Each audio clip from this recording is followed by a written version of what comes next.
I open with that. It bombs. Yeah. And Ron Jeremy comes up to me afterwards and pats me on the back. He's like, yeah, you shouldn't tell battered women jokes to battered women. Next time, give it loud for Anthony Eugenio. Bring up your next time. Very funny. Wayne Russell, everybody. Welcome to the Open Mic Pain with Anthony and Wayne podcast. What's going on, everybody, and welcome to another episode of Open Mic Pain with Anthony and Wayne. I am flying solo today. Anthony got his due desserts. He's not feeling good today, so he's sitting this one out. But I am joined by somebody much better than him. This gentleman here has done much more than I could ever hope to. He's the owner of Golden Artist Entertainment. He has won 3 BET Awards. He's written for Joan Rivers, was on season 5 of Last Comic Standing, has been in over 20 films and TV shows, is a civil rights activist, and today, I believe, you're celebrating 38 years of doing stand-up comedy? You got it. Ladies and gentlemen, Dante the Comic. All right. Thanks for having me on. I appreciate it. Yeah, absolutely. I appreciate your time coming on here. I've heard so much of you from good friend of the show, Jacques Lambert. Everybody loves and knows Jacques. It's amazing. Everybody does know and love Jacques. And he really is like the best networker too, ever. He is. He's taught me a lot about that. I thought I was pretty good at it. I'm a salesman in my day job, and he put me to shame, and he taught me. He's taught me a lot over the last couple of years that I've known him. Yeah, he's one of those people who's not just always out for himself as a networker, which is what most of us do. We figure out our goal and figure out how we can get it. And so we network with people. He's the kind of person that's always like putting me and you together and, hooking people up with each other. And he's always very positive about life. And he's not just around when he wants something. And I don't even know if he's ever wanted anything from me, He's just a good dude to know. I love that guy. And I wanted to say hi to Anthony. I'm sorry you don't feel well, buddy. I'll meet you on the next time. Definitely. Yeah, I threw a little dig in there. So if you're not familiar, we've been friends for a very long time, about 14 years. We started comedy together, stand-up comedy about a little over a year and a half ago. We started this podcast because of that, trying to bring people along the journey and kind of learn as you go type of thing. But in that, because we're such good friends, we shit on each other a lot. And without him here to shit on me, I'm going to take my pot shots when I can. Smart. So before we get too deep, 38 years ago today was the first time you stepped on stage for anything. So I announced it today that it's my 38 years, but all I remember is that it was November of 1986. I don't know if it was the 1st of November. All I know is I had gone on a trip with a drama class to Los Angeles from San Diego. And I was there with one of my friends named Gerald Wolf. And he and I both loved stand-up comedy. Sam Kinison and Andrew Dice Clay had just broken with their HBO Young Comics specials or whatever it was. So we were both watching those regularly. And I had turned to him one day when we were in Los Angeles, and I said to him, why don't we do stand-up comedy as a team? Back in the 80s, teams were a big thing. Like, out of every 20 comics, there was a team. And he said, yeah, let's do it. And so within a week or two, we wrote stuff. We drove to Los Angeles again, went up at the Improv and did our show. And it wasn't terrible. So we kept doing it. And that was November 1986. And he and I were together till about 1988. And the manager of the Comedy Store down in San Diego said to me, he's like, hey, lose the wolf, because we were called Dante and the Wolf. And that's what happened. I actually started when I was 7, to tell you the truth. I grew up on a Navy base, and another little friend of mine and I went to go see an improv group. And I turned to him when we were 7, and I said, hey, you want to do stand-up? And we did it at our school. We did it in my backyard for nickels. And then that was it. My career was over on that base. So I had to wait till I moved to San Diego, and they had comedy clubs there.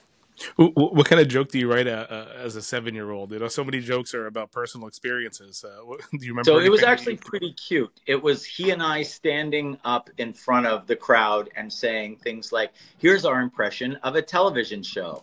We're going to change the channels, and each time one of us turns around, we're the next channel that you've changed to. So it would start off and be like, hi, I'm Farrah Fawcett, and my favorite food is, and then he'd flip around, Alpo dog food, the best dog food on the planet. And, you know, it contains, and then I'd flip around and say something else that was funny. And so that was actually the first jokes I wrote with him. And then the first jokes I wrote as a 14 or 15-year-old in 86, it was, a hitchhiker. Wait, what was it? A hitchhiker.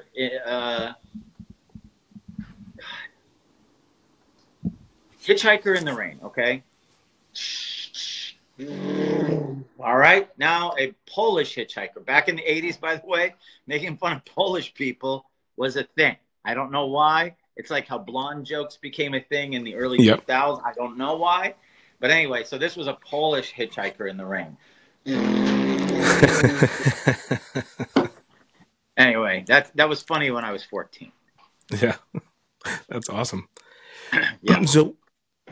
So when you were 14, was it just like full blown? This is what I want to do, and you went full steam ahead on it, or did you take some time off? Yes, how do you get to the point where you are now? We were full time. I grew up in San Diego, and at the time, it was the 80s. It was the boom of comedy, the biggest boom ever, even bigger than it was, you know, even a few years ago with, you know, Rogan's fame and all of this stuff. But it was like, that's when all of the comedy channels started. Evening at the Improv was a thing, you know, just everything boomed. And even as an opening act, I was being paid as an opening act who's an open micer, really. Like, I remember he and I won a contest on MTV, and we won some money and a trip. I was getting paid like $300 a show as the opening act. Most headliners don't make $300 a show these days. And that was 1980s money, back when I was working at a theater for $3.65 an hour. Yeah, that's crazy. Yeah. That's incredible. Yeah, it was incredible. So having come up in that time, how do you look at the scene now versus when you were coming up? Like, you know, we talked to a lot of people such as yourself that have been doing this for a very long time, and I feel like it has to be drastically different. Not just with the internet and how that's changed the scene, but just I feel like the way comics are interacting with one another, and you know, you hear all these stories about, you know, Patrice and Burr coming up and just the way they talk to one another and acted with one another. I feel like it's very different now from what I imagine it was. You know, I honestly don't know. I you know, because I'm not one of those guys who feels like, well, when I started, it was better. Because who knows what's better? You know what I mean? Right. Times just change. They do. You know, things are different, obviously. I will say this, and I always try to express this to my wife, who's a bit younger than me, who started stand-up 17 years ago when the internet was already a thing. When I started, you brought up internet. Well, it's not just about us being social with each other. It's about when I started, if I wanted people to come see me, I had to leave a card on the table at the Comedy Store saying, please fill this out with your name and address, not email address. And then I had to write them a personal letter saying, I'll be at the Comedy Store next Tuesday at 7 p.m. I hope you can make it. Then I had to get a stamp and an envelope and mail it to them and hope that they got it. And I would have to do that every week to about whatever. It was like 20 people on my email list, or not email list, on my mailing list. And that went out to 20 people that I was hoping and praying that they would show up. Now I can reach how many people? If I post on my socials where I have, you know, 10,000 on this one, 18,000 on that one, 33,000. Who knows how many can actually see it? But I could also go to Facebook groups and Comedy Store groups or wherever I'm performing and go to their page and talk about it. And so, you know, the ease of finding people and getting them to come to your shows is so much different for this generation of comedians that I feel like when they're lazy about it and don't promote a show that I'm booking or something like that, it makes me never want to book them again, because there's nothing easier than making a little blurb and saying where you're going to be and posting it a few times each week.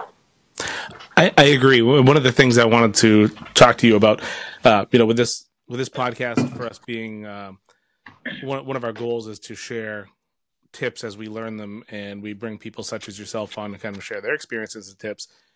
You just you do a show on your YouTube and Instagram where you do comedy tips, and you've been doing it since COVID started, right? You're at what, 303? I think you're on now. Yeah, I think so. I think you're right. And one of those tips I remembered was something that what you just said.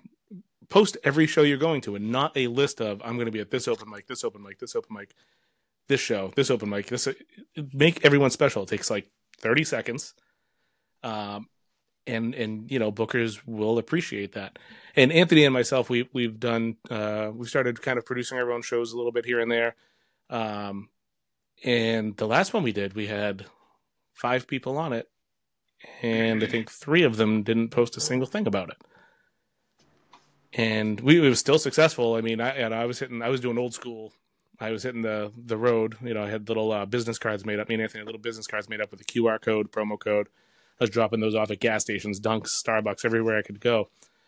And I just was so aghast by the fact that people couldn't take 30 seconds. I know. There was a long way. It's insane. It really is. It really is.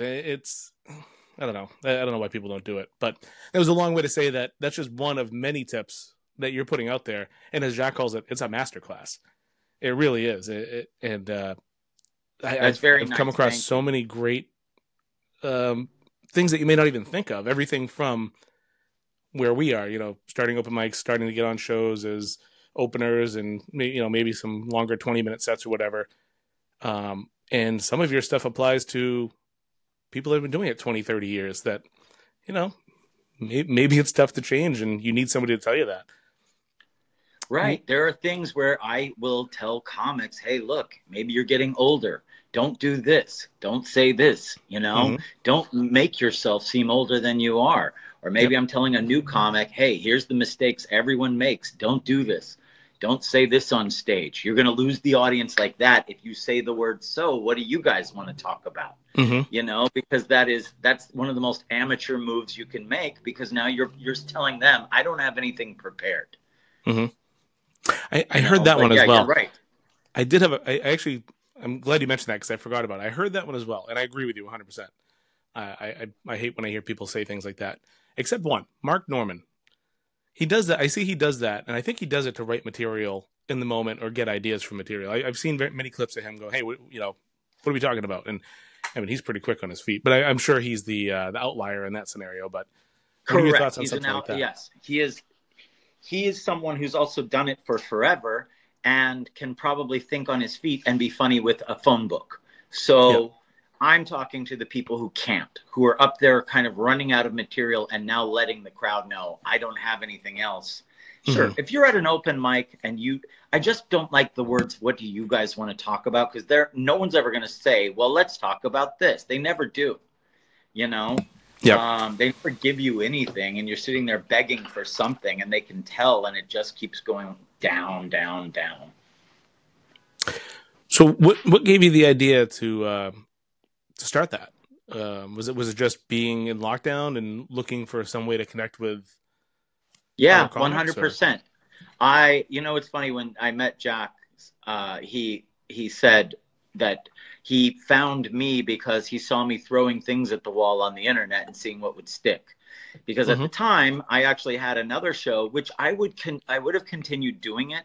But the problem is, the guy who was helping me produce it, and I got into a bit of a tiff over, I forget what it was. I guess one of the creative writers said something to him and he didn't like it, and he yelled at him. And I said, hey, this guy's volunteering for us. Don't talk to him like that. And he yelled at me. And then it doesn't matter. But anyway, it was a fun show. It was called Getting High with Dante and Debunking Shit. And I would get high and I would have celebrities on, and we would pick a subject like the JFK assassination, or UFOs, or lizard people, or whatever. And that show was doing great. I think that's what Jock said he actually found me with. But then when that guy and I split off, I was trying to think of something where I don't need anyone. And I wanted to give back because I've taught stand-up since like 1988. When I went to college, they asked me if I wanted extra money in my scholarship, if I would come teach stand-up during the summertime. And so that's when I started teaching it. Was, you know, but by year 2 in 1988, I was already on the road. I had already been on MTV. Like at 2 years, I wasn't an open micer. I think when you started back then, things went a lot quicker than they do now for most people. You know, I was surrounded with the greats, so you had to be great or be gobbled up. Whereas a lot of people today aren't surrounded by the greats, or at least where I was in relation to the rest of the country. You know, by the time I was 18, I was already friends with people like Kinnison and Dice and Richard Pryor and, you know, every giant name in comedy. I mean, Pauly Shore was about my age, and his mom owned the club, and he was starting to get famous, and it was just a different time. But if you wanted to not get lost, you had to keep up with the big boys quickly. Yeah, I'm a big proponent of surround yourself with people who are better, because you're never going to get better. Yeah, 100%. Kind of feet to the fire, you know. Yeah, that's really cool. You mentioned I want to go down a fork. This is something you were texting me earlier, and I'm sad Anthony's not here because he's a giant he's a giant interest in this as well. But you had mentioned UFOs, and you had told me that you saw a UFO. Did I misunderstand that? No. I've seen UFOs before. So there were 2 times I saw UFOs. Once when I lived on that Navy base, I remember going into my backyard and seeing what looked like a lightning bolt shoot across the sky, hover above my house for about half a second or more. Like it went like and took off. But it was just a bright, long, I don't know how to explain it better than that. But I wrote it off as a kid thinking, you know what? I live on a very secretive Navy base. It was called China Lake. It was Naval Weapons Center. It's where they invented lots of things, including some of the drones that are out there today. So I was seeing drones way back in the 70s, right? So I wrote it off as, my guess is it's probably military. And it probably was. So that was the first time I thought I saw something. Second time, I'm positive I saw a UFO, and I'll tell you why. So my ex and I were in the valley of Los Angeles, a place called Winnetka. And we went out on the porch. She was having a cigarette, and we were out there talking. And I look up in the sky, and I say to her, oh, my God, am I stupid or something? I've never noticed stars in the sky before. And by the way, it's like 3 o'clock in the afternoon. It's not nighttime. I've never noticed stars in the sky. And she goes, what are you talking about? And I pointed, and kind of way off in the distance, I see like 5 bright lights in the sky that look like stars. She goes, those are airplanes. And I said, they're not airplanes because they're not moving. And she goes, then they're weather balloons or silver balloons or something. And I said, no, they're not. And I kept watching, and I said, oh my God, look. And right as I said that, they all kind of shot together, right? And maybe they were scattered, but then they shot together and they formed 5, I think it was like 5 of them in a circle, and started spinning in like this. Not something a balloon could do. There were no real drones that could do this back then. It was definitely something otherworldly. So my next door neighbor's walking out to his truck, and he's still alive, and so is my ex, and we all stand by this story, by the way. And I yell at him to come over, and I say, what the hell's going on up there? And now he's watching it with us. I run in the house. Now this is like 2000, 2001. I have a giant video camera that can barely zoom in on a baseball player, let alone the sky. So I'm not finding anything in it. I'm trying, I'm aiming, but nothing. And all of a sudden, these 5 things, all of a sudden, just how they started, they took off like this. Pew, pew, pew, pew, pew. Gone. I've told this story to anyone that ever asked, but I'm not the kind of person that's ever gone to a UFO thing. I've never been on the news about it. We called the FBI, and the guy was like, all right. Yeah, I'll look into do it. You knew he wasn't. He didn't even believe me, I'm sure.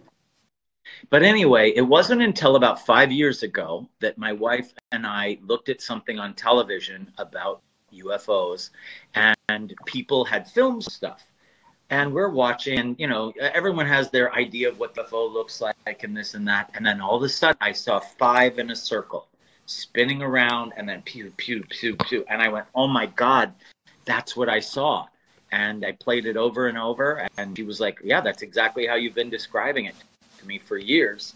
And so I don't know what it is. Can I say 100%? Yes, I can. It's an unidentified flying object. That's what UFO stands for. So is it from another planet? I have no idea.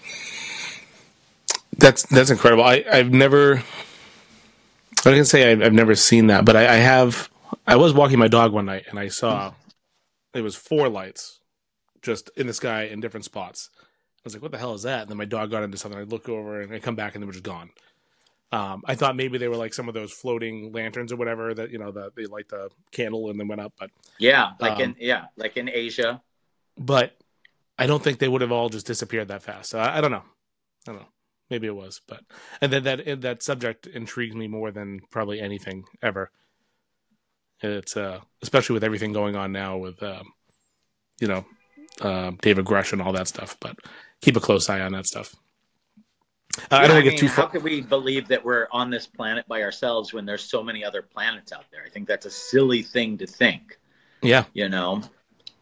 Yeah, I think people have a hard time grasping the idea of infinity and, you know, having more stars out there than grains of sand on the earth and what that actually really means. And I also think people don't care, which is kind of weird to me, you know, that when they came out with the David Grush stuff and the Pentagon saying, yes, everything's real and all that stuff, everyone's like, okay, what time Starbucks open? You know? People either don't care or they're really poorly educated. Yeah. Yep. So I don't want to stray too far off topic on that. I want to roll it back to comedy here. So you said year 2, you had already been on MTV and you started. Would you consider that your big break at that point? No, not at all. I don't even remember anyone recognizing me from it. It was some comedy contest that MTV had, and we were on it. And I don't even have a videotape. Don't even know if I ever watched it on TV. But my big break, I think, happened in 1991 or 92. I was running some shows in LA, and they ended up being black shows. It just so happened because all my comic friends at the time were black. And when they would promote, black people showed up and blah, blah, blah, right? So I guess BET, which for the white listeners out there is not a betting network, it's Black Entertainment Television. BET came out and saw me and asked if I would like to be on this new show that they were doing called Comic View. And I said, sure. And so I went up and did my first spot on Comic View, and I guess I became very popular from it. And Comic View at the time would run every single day of the week, 4 times a day. And so my episode would be on like every other day, basically, because they only filmed like 10 episodes and they were running them, you know, like 4 one day, 4 the next, and then mine. And then, you know, 2 days later it was up again. And so people were starting to recognize me. And then, like, I don't know, 6 months later, they said, hey, our show's taking off. And by the way, D.L. Hughley was the host at the time, and he was getting famous. And they were like, hey, we want to do more. You want to be in it? I was like, of course. So I did more and more and more. And then by about 1994, I was probably the most famous white comic on BET. And that's how I ended up winning all the BET awards. And then by, I think it was 1996, they started a sitcom called The Blackberry Inn about a hotel where me and a couple other of the famous comics from the show played characters. Like I was the handyman, someone else was the maid, someone else was the doorman at this hotel. And each week we would have 2 celebrities check into the hotel. We had, you know, famous rappers at the time checking in. Richard Pryor did his last television appearance on our sitcom. Oh, no kidding. Yeah, it was really cool, man. But yeah, it was a fun time, and And that actually ended up helping my show at the Comedy Store in the Belly Room, because it was already black, and now it was packed, because not only was I on it, but a lot of the comics I was booking. And now a lot of them were also on Def Jam's time. And so now when they showed up, they were seeing me and Eddie, this guy, and Chris Tucker, and everybody. And then everyone in the audience practically was famous. When you look out into the audience, you'd see Shaq sitting there, and, you know, Dr. Dre and Snoop Dogg, and everybody, like, and some people were there all the time, like Tupac. And, you know, it was just crazy. So we talk about it in our little neck of the woods over here, and we're in the Boston area. And then the closer we go to Boston,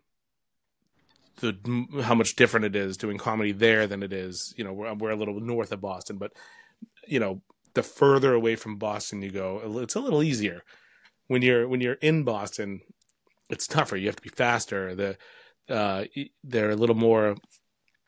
They're not okay with some of the things that they might be okay with you saying up in maybe New Hampshire or whatever. I don't know that I know for a fact I've never done a black show.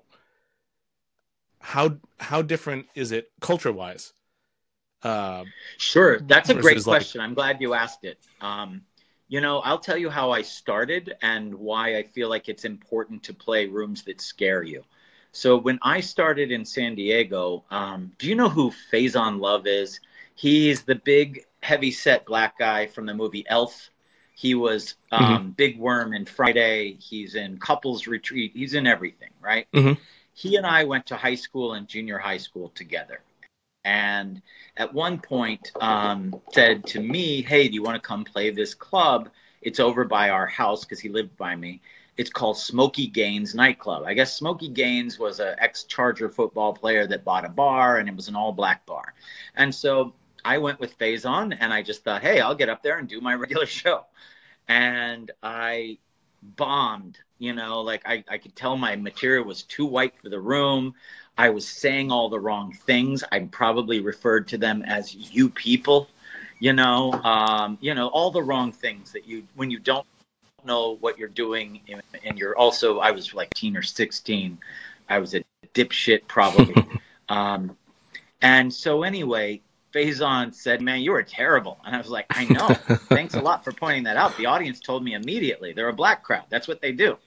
And he goes, here's what you're going to do. You're going to come with me where it was, Tuesday night or whatever. And you're going to sit here for the next month and watch how we do it. And he was right. That is how you learn what people find funny and the culture and everything. And so I sat there for a month. And at the time, every comic that went up told a roach joke about having a roach. And that roach usually talked, you know.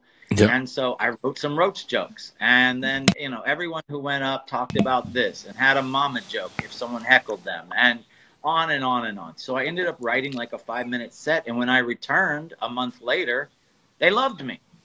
And then I started going up there every week. And that's happened to me in lots of rooms where I was afraid. First time I ever played a gay room, I was trying to play to them so hard, I feel like I was probably offensive. Instead of just doing my show, because what's the difference between a gay show or a straight show? You know what I mean? Mm-hmm.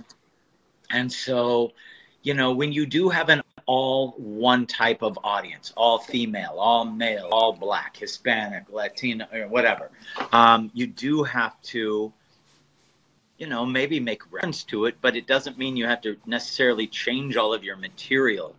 But it is good to learn what that crowd likes, because I also got well known in Latino crowds, same way. You had to learn what they thought was funny too. Yep. But yeah, I'm glad you asked, because I think it's important to go places that scare you and perform to those audiences, because it makes you really strong. And another time, the first time I ever had to play to an all-female audience, I had lost a bet to a friend, and he was trying to think what my punishment would be. And I used to have a joke about battered women's shelters where I'd say, so for fun, I like to go to battered women's shelters, walk up to the front door and be like, and then I'd be like, where is that bitch? And you know, it would hit and miss in certain crowds. But he said to me, he saw me that night. He's like, "Oh, where are you going?" I said, "I'm going upstairs. A charity, an all-female charity, wants me to headline their show." And he goes, "Okay, here's your punishment. That has to be your opening joke." And I said, "No, man, not tonight. I haven't even been paid yet." So I was terrified to do it, but I was also a comic, and, you know, I keep my word. So I went up there and did that joke, and it killed in front of those ladies. And I realized that's something I would have cut out of my act, but I'm glad I did it for them. Now, cut to about 4 years later, I'm playing at a porn convention, and I think to myself, well, that's a funny kind of raw joke to open with. I open with that, it bombs. Yeah. And Ron Jeremy comes up to me afterwards and pats me on the back. He's like, "Yeah, you shouldn't tell battered women jokes to battered women." I'm like, "There aren't battered women." He's like, "All of them are battered." Yeah. Yeah, that's I think those are the kind of things you learn with experience, right? Yeah. It's funny you mentioned all women crowds. So Anthony got a chance to feature for. Do you know Jimmy Cash? Have you heard of him? No, I don't think so. And if I do, I apologize. I just know so many comics. I'm sure if I saw his face and I knew him, I'd know him. So he's a local guy here. He hit it really big on TikTok. He's a janitor, so he did a lot of had a lot of viral videos about janitor type stuff, and he just happened to be doing stand up as well, and it just kind of hit. And he's a wicked funny dude. Anthony got a chance to feature for him, and I got a chance to get a guest spot that night, and it was. I think there was like 80 people there, 75, 80 people, and 70 of them were women. The remainder were the husbands that were just dragged along. And they were all teachers. And that was my first experience with mostly women. And I got to say, very generous crowd. Women are such good laughers. You know, I was a little nervous. I'm like, you know, my wife doesn't find me funny, so why would the others? But it was awesome. They were great. So... yeah, they're a good crowd. And I'm always shocked, you know, when you play in front of some crowd you're not used to and you do well, because you're like so nervous usually about it. Yeah. To kind of to go back to your tips, in that vein, we talked about this on a few episodes ago, but we were both on another show together with a couple local guys, Mike Katrobis and Steve Bjork, and I just ate shit that night. For whatever reason, I ate shit. They weren't having my first couple jokes, and I let it get to me, and my energy went down. And the reason it hurt so bad that night was because some of the best advice I ever got was from Steve Bjork. And I don't know if you've done this comedy tip, but if you haven't, it might be a good one to throw in there. He told us, always perform for, even if there's 2 people, as if there's 200 or 2,000. And that night I didn't do it, but ever since that night I vowed I would never do that again, and I haven't. But that was some of the best advice I've ever been given in terms of comedy. Anyways, and let's be very clear about this. It's not easy to do. You know, as a comedian, you are expecting to hear lots of laughs, a reaction to everything that you say, and when there's 2 to 7 people in the crowd, maybe they're quiet because. Yep. There's 7 people in the crowd. You know what I mean? Yep. They're afraid to be the one that laughs on this joke when everyone else is just smiling like this. And, you know, but you have to get past that and figure it out, because I'll be honest with you. Sometimes the smaller the show, the better for me. Like, the funnier it is to me, the more fun it is to me. I get to know all of them by name. You know, like, I'll be actually more raw or off the cuff than I would be if I had to do a bigger show, because I feel a bit more freedom, and I just have to bring myself to that rather than be depressed by, you know. And then the other piece of advice I want to give people, to comedians, you know, here's one thing I learned from playing Vegas. In Vegas, when you go there for the week, they make you do about 16 shows. You're there like Tuesday through Sunday. And you do 1 show Tuesday, 2 shows Wednesday, 2 shows Thursday, 3 shows Friday, 3 shows Saturday, 2 shows Sunday, something like that. Whatever it is, it works out to about 14 to 16 shows. And what you realize is you're there with the same people. I still have the same opening act, same feature, and myself. And maybe all the shows, let's say, are all sold out, right? maybe the seventh show, they're all quiet. They're not laughing at the first guy, the second guy, or you. It doesn't mean they don't like you. It just means for some reason, I don't know, and I can't explain it even after 38 years, what makes it happen, but sometimes a crowd is just quiet. Maybe it's just you got the lottery ticket of the most quiet people all like getting together on the same show. Maybe for some reason on Wednesdays at 8 o'clock, that's when quiet people like to go watch their comedy or something. Because what I'm trying to tell you is, don't be upset and like turn on them, because a lot of times a quiet crowd doesn't mean that they don't like you.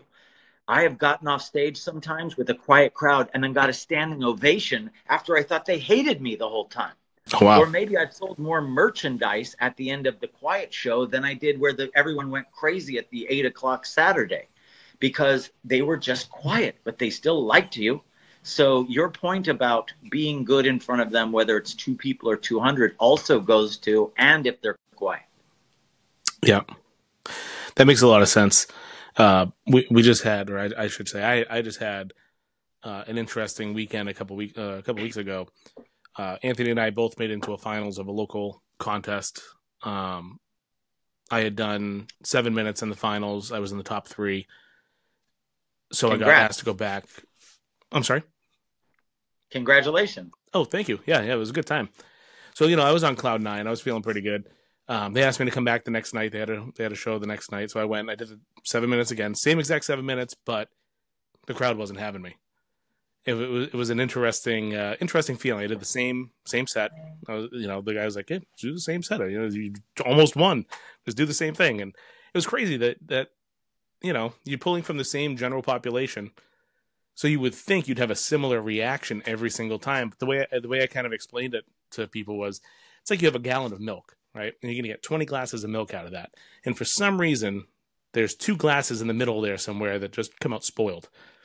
And you don't know why. There's just little pockets of spoiled milk. But, yeah, it's an interesting... it's kind of the same thing. Yeah, you're right. Yeah. So... And by the way, you gave that person gave you good advice.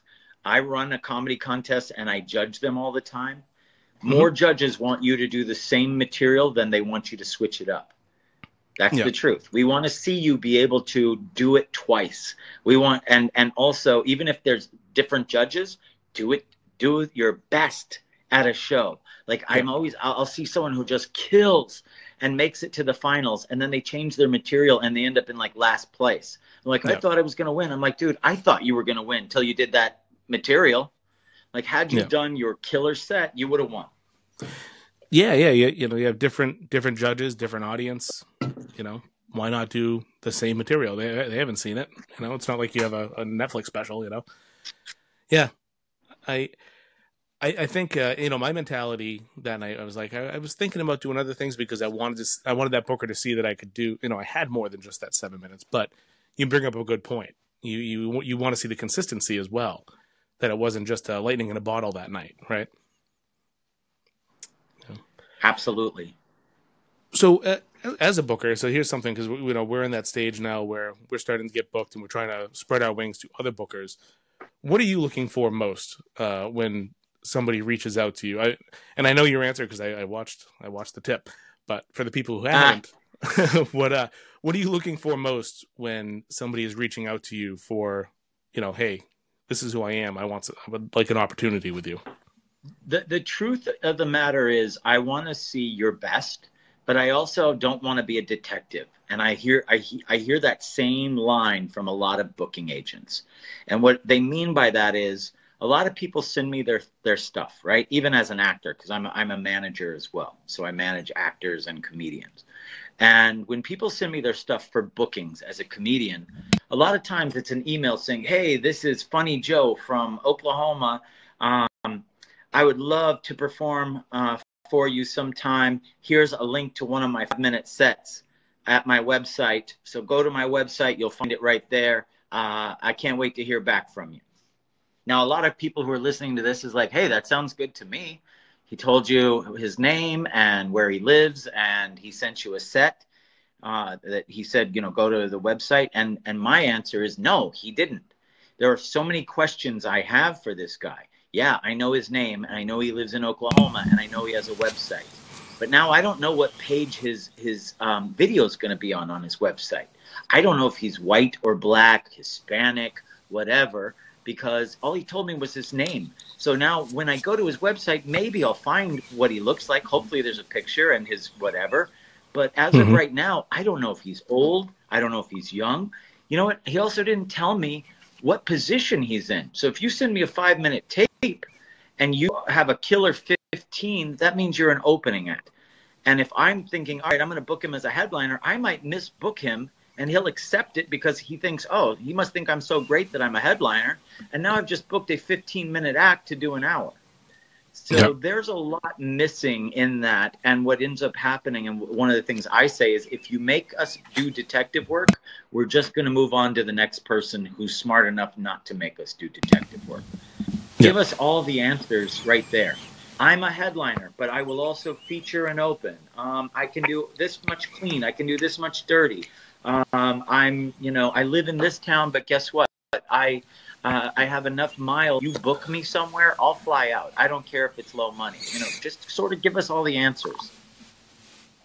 Yeah, that was so Mike Katrobis, who I mentioned earlier. Not only is he a comic, but he's also a booker, as well as like 70 other things. I don't know how he does it all, but I took a hosting class with him last year, and he kind of gave us some tips similar to what you just mentioned, but same exact thing.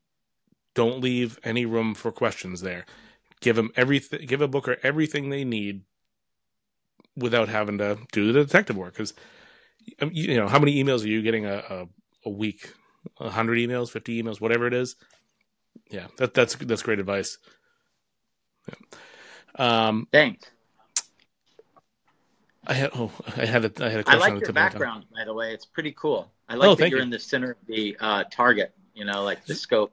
So that was by design. This whole thing actually means a lot. So it is center. So kind of being the center of attention, the target. Being on stage comedy. That's what that's about.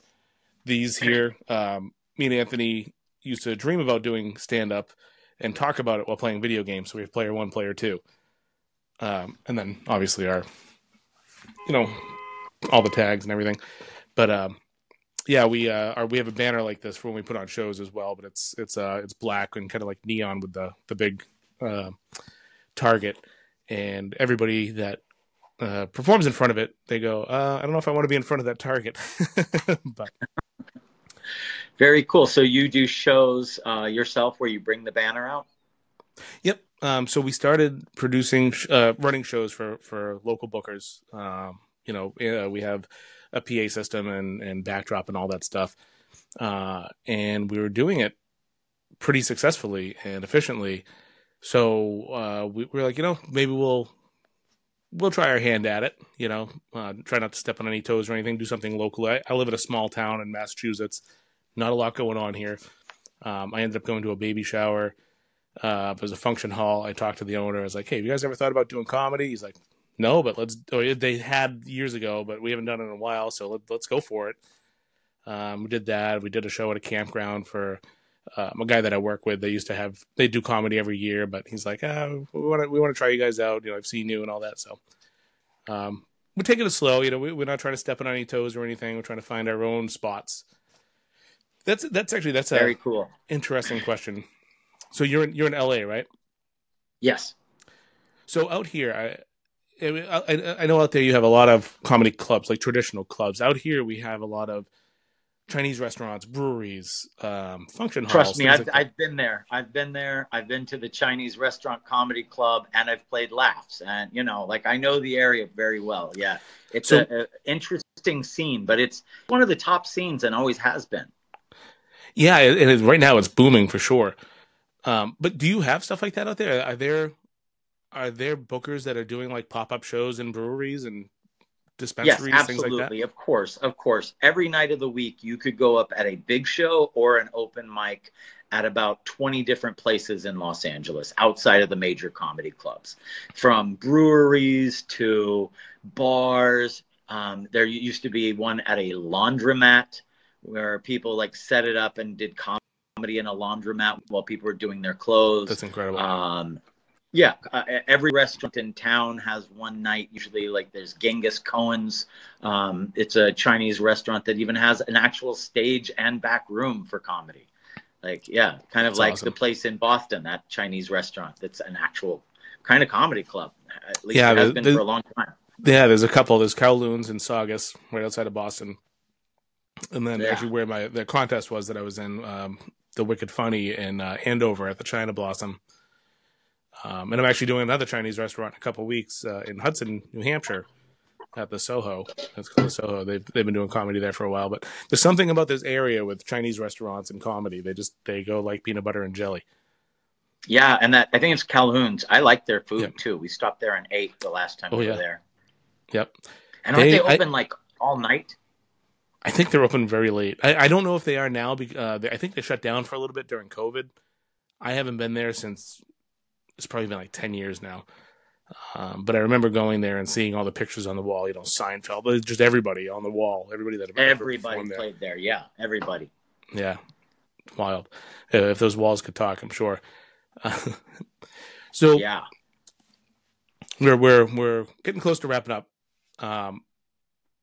I wanted to talk to you real quick about the jump from stand up and how you got into you worked a lot of movies and TV shows and stuff like that.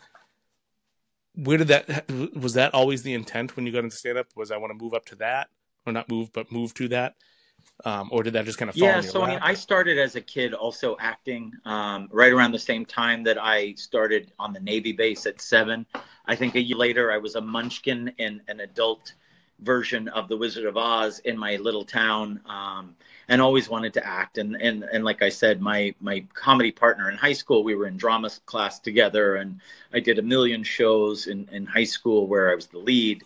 And so, yeah, it was always the goal. I kind of looked at it as I didn't want to be that stereotypical waiter who does, acting. I thought, let's do stand-up to pay the bills while I become an actor. And it did. It paid bills since I was about 17 or 18, which was pretty nice. I mean, it was pretty cool having a cell phone in high school because I could afford it. You know what I mean? Because I wasn't paying rent either. And that was pretty crazy to have a phone back in like 87. Yeah, no kidding. Yeah. That was back when you had to pay per minute. It was crazy. And it was a lot per minute. It was like $3 a minute. And like I said, minimum wage was like $3.65. Was that when they were in like briefcases? I actually had one that was in my car, but it was still about as big as this. Yeah, so it was a car phone, like the Zach Morris phone. Yeah, exactly. Yeah, exactly. So I was born in 87, and I always thought, I don't know how older, like my parents never kept up with technology and all that stuff, and now I'm 37, and I'm like, I don't know what these kids are doing. I don't. And I look back to, Mavis Beacon when I was in elementary school doing the typing games and on the giant computer screens that had the big backs to them like that wide and the screens were like that big. Yeah, it was crazy thinking. It is crazy, but it's like my wife always says, keep up with everything or else that's how you get old. And she's right. You got to keep up with everything. And we can never say, well, like my parents could never fix a clock on a VCR, or a DVD player. And I just had never wanted to be that guy, The one thing that I was proud of, my mom, no matter what, even until she was in her 70s, always knew the popular music. Like I'd on the phone with her and she'd be like, oh, Pitbull's on Jay Leno. I got to go. Pitbull? That's crazy. I don't know that my father's in his 70s now. I don't know that he hears anything new without disgust and disdain. I think he still has an 8-track. Well, I don't know what's going on with him, but my wife said that's what makes you seem old. Yeah. He is starting to get on Facebook now, which is actually good. I've written a couple jokes about it that are going really well. But he posts everything. He used to. He doesn't really do it much anymore, but he did it a few times where I would post about like, hey, I'm going to go to this show or whatever. And he would post in the comments, like, "Hey, what's going on, buddy? I'm not feeling so good today. Are you on this? How's your dogs doing?" Like, just all the personal shit. And I'd have to like, "Yeah, I'm doing good," and then just kind of forget him so people didn't get his personal life. But yeah, I mean, that's going to be me someday, I'm sure. I'm sure. When does this air, by the way? This will be on Monday. So just great. a couple days from today. Yep. Can I plug a couple of things? Absolutely. So I will be at the Hell Yes Fest as me and my wife, Rebecca Cochin, as performers and as judges. That's in New Orleans. It's the big comedy festival in New Orleans, the 15th through the 17th. And then the 20th through the 23rd, if you live in Alaska, I will be in Alaska on tour in Anchorage, Wasilla, and Anchor Point, and I'm not sure where else. I can't remember all the names. But if you live in Alaska, just, you'll find me. Look up Power Plant Comedy. I'm sure I'm on all the emails and website and everything else for that. That's incredible. Yeah, and I'm sure it's probably all on your website as well. Yeah. It's on my website, which is comicdante.com. That's pretty easy. DANTE. Perfect. And also all of your socials, I'm assuming, are all the same tag, right? Comedy. It's all Dante the Comic. Yep. Yes. At Dante the Comic on all social media. And then if you guys want to hire comedians anywhere in the world, I've got about 500 that I book from big to small. You can go to goldenartistsentertainment.com. You can see who I manage in case you're ever looking for, something like that. Or if you want comedians for these holiday parties coming up, we've got them for that, big and small. That's awesome. Well, I really appreciate your time. Guys, if you're listening and you have not checked out Dante's Comedy Tips, especially if you're like us and you're trying to come up and work hard at it, go to the socials, go to YouTube, check them out. They're worth their my weight in YouTube, gold. by the way, is Dante the Comic 2522, and they can see my stand-up on there and 303 Dante's Comedy Tips. I'm going to do 365. That way you have one for each day of the year, and then I'm going to quit. That'll be it. Is that breaking news? You're going to break Jacques' heart. I'm breaking news right here. Oh, my goodness. Well, once again, Dante, I really do appreciate your time. We'd love to have you back. Again, the list you sent me of stuff to talk about, we could have an entire series, 365 episodes with you. You bet. Thank you very much. Anytime you want. It was a pleasure. You're a really good host. Well, thank you. I appreciate that. We'll see you next time. Thank you very much. Bye, everybody.